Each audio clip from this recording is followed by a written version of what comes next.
Namaste everyone. In today's Bodhisattva Jataka Tales series, we will listen to the story of the wise deer. Once upon a time, there was a large herd of 1,000 deer led by an old stag. He had two sons. One was tall, slender, with bright, shining eyes and a soft, beautiful coat. Because of his handsome appearance, he was named as Saundarya, that is beauty.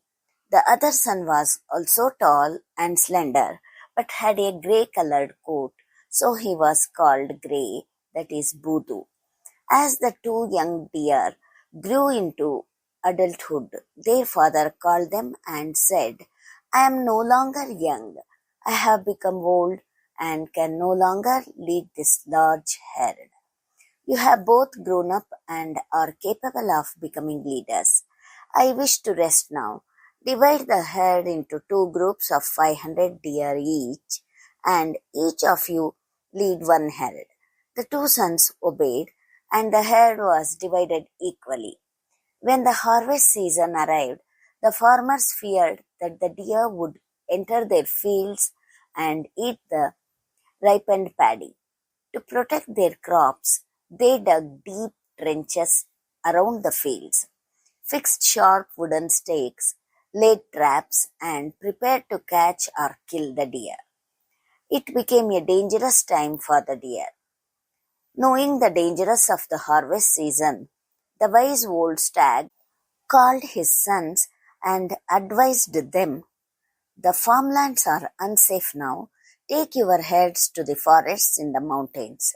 That is the safest place until the harvest is over."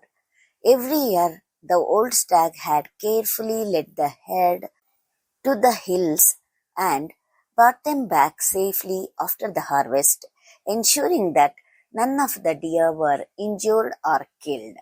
He warned them to remain alert and cautious throughout the journey.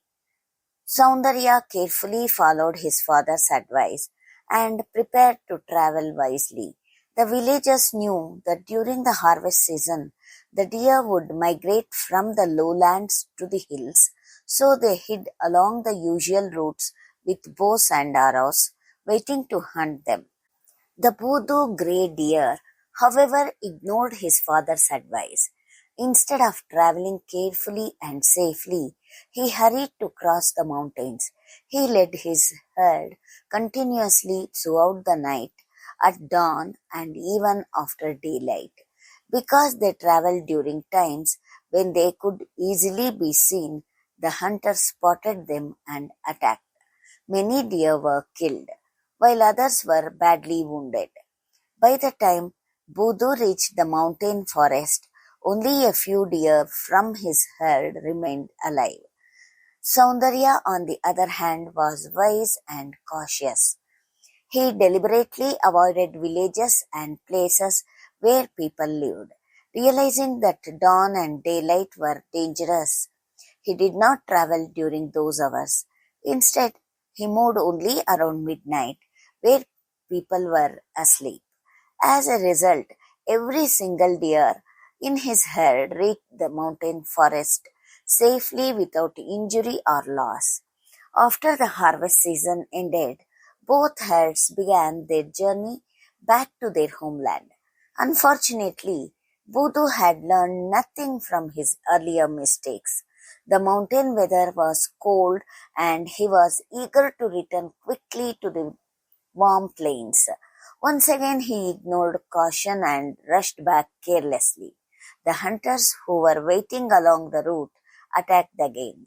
Almost all the remaining deer in Grey, that is Udu's herd, were killed. In the end, Udu returned alone. Beauty, that is Saundarya, once again led his herd with great care. He remained alert throughout the journey and safely brought all 500 deer back home without losing even one. From a distance, the old stag saw them returning and said to his wife, "Look, Saundarya is coming back proudly with his entire herd." but Voodoo is limping home all alone. There is no herd following him. The old stag then said, "Those who follow a wise and virtuous leader will always remain safe, but those who follow a foolish leader who ignores good advice and thinks only of himself will eventually face hardship and destruction." After some time, the old stag passed away. Saundarya became the leader of the entire herd.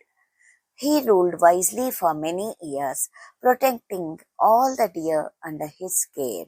Because of his wisdom, compassion, and concern for the safety of his followers, he was respected and admired by everyone.